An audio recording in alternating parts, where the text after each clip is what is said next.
the late Agnes Wanjiru, who disappeared on the 31st of March year 2012, and her body was found in septic tank 2 months later. Today we were coming for an update after the issuance of warrant of arrest against the suspect. The Honorable DPP of the Republic of Kenya was to come today through the State Council to appraise the court on what has happened regarding the warrant. We have been informed in court that the extradition proceedings have begun. The office of DPP has forwarded a request to the office of the Honorable Attorney General of the Republic of Kenya to make an application to the authorities in the United Kingdom to start extradition proceedings there to have the suspect brought to Kenya for trial. We have welcomed that move on behalf of the family.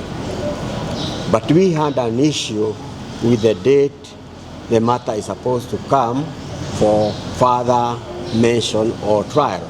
Since the office of the DPP was asking the matter be mentioned in January, we as the victims' lawyers, we objected, and we said this matter has taken too long.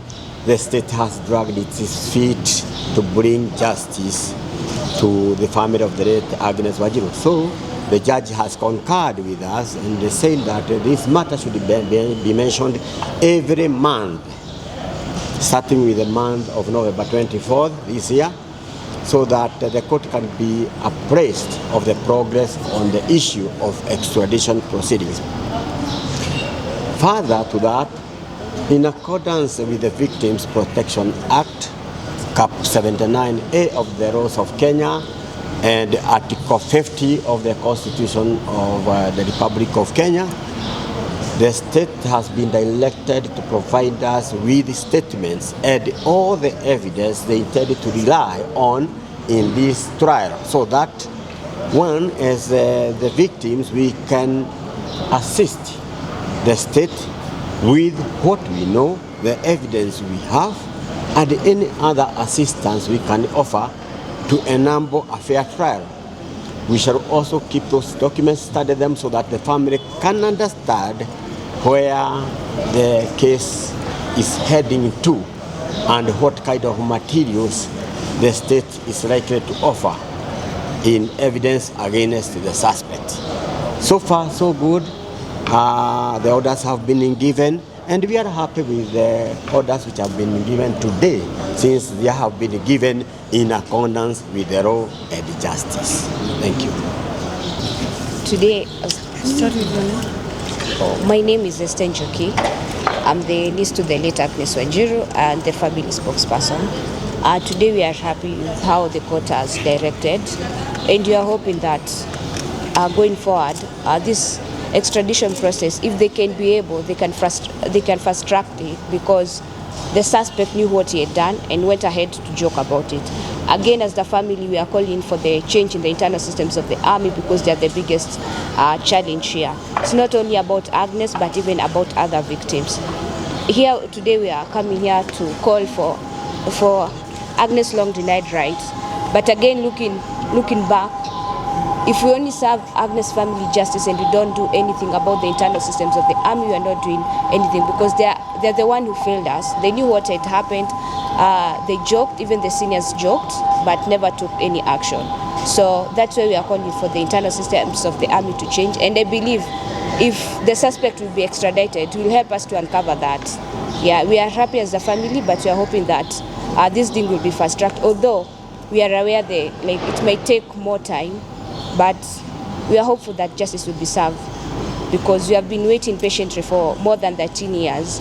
I think the extradition process was a nightmare to us, but at least now we are seeing the authorities are doing something. So we are also calling on the UK authorities as well to do whatever they can when the matter will be taken on their end, to do everything they can so that they can serve us justice, because they know how long we have been waiting, and we are still waiting.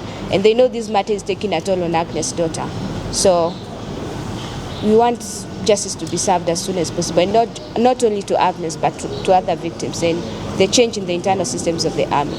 Yeah, thank you. We have a very effective judiciary, a robust judiciary, which follows the rule of law. And we have a very, very good constitution.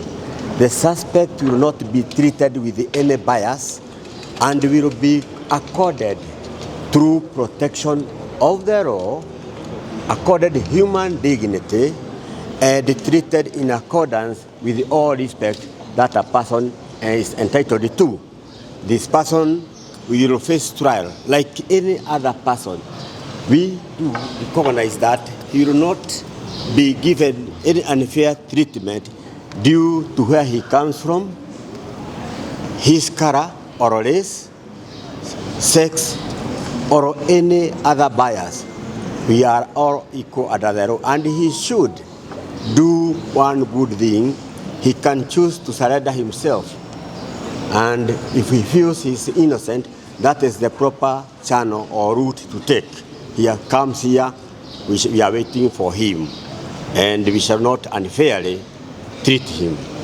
We shall deal with the law as it is, with the all consideration that under our constitution we are equal, men or women, people of any color, race or tribe. Thank you.